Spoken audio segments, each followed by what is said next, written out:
The brothers are finally leaving Egypt. They've got their sacks full of grain. Their youngest brother, Benjamin, is safe and sound with them, and they are probably high-fiving each other. After all the drama with the stern Egyptian governor, who is actually their brother Joseph, though they have no clue yet, they're thinking, we did it. Dad is going to be so happy. But Joseph isn't finished with the lesson yet. Before they hit the road, Joseph pulls his house manager aside and whispers, fill their bags with as much food as they can carry. Oh, and one more thing. Take my personal silver cup, the fancy one I use for divination, basically his VIP cup, and tuck it right into the top of Benjamin's sack. The manager does exactly that. The sun comes up, the brothers start their journey home, and they are feeling like champions. Side note, you know that feeling when you leave a store and hope you didn't accidentally walk out with something? These guys were about to have the worst version of that. They aren't even far from the city when Joseph sends his manager after them. He catches up, pulls them over, and basically says, are you serious right now? My master treats you like royalty and you repay him by stealing his favorite cup? The brothers are offended. They're like, whoa, check our track record. We brought back the money we found in our bags last time. Why would we steal silver? Tell you what, if you find that cup on any of us, that person dies and the rest of us will be your slaves. Bold move, guys. Side note, never make a bet when you haven't checked your luggage. The manager agrees but plays it cool. Fine, but only the one who has it will be my slave. The rest of you can go. He starts searching. He goes from the oldest to the youngest. The tension is building. The brothers are probably rolling their eyes at the routine inspection until he reaches Benjamin's bag. Clink. There it is. The silver cup. The brothers don't even try to argue.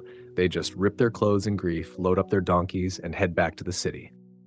They get back to Joseph's house and just collapse on the floor. Joseph plays the part perfectly. What were you thinking? Didn't you know a man like me would obviously find out? Judah is the one who speaks up. He doesn't even try to claim Benjamin is innocent because, honestly, how does it look? He says, what can we even say? God has uncovered our guilt. We're all your slaves now. But Joseph pushes the button. He says, no, I'm a fair guy. Only the one who had the cup stays as my slave. The rest of you go home to your father in peace. This is where the story gets powerful. Remember, Judah was the one who originally suggested selling Joseph into slavery years ago. But he has changed. He approaches the governor and gives the speech of a lifetime. He tells the story from their perspective. Our father is old. This boy is the only one left of his mother, and our father loves him more than life. If we go back without the boy, our father will literally die of a broken heart. Judah explains that he personally guaranteed Benjamin's safety to their father. Then comes the based on a true story hero moment. Judah looks the most powerful man in Egypt in the eye and says, please let me stay as your slave instead of the boy. Let the boy go home with his brothers. I cannot go back and watch my father die of grief. Genesis 44 is the ultimate character arc chapter. It's not really about a stolen cup. It's about Joseph testing his brothers to see if they are still the same guys who would throw a brother under the bus for their own gain.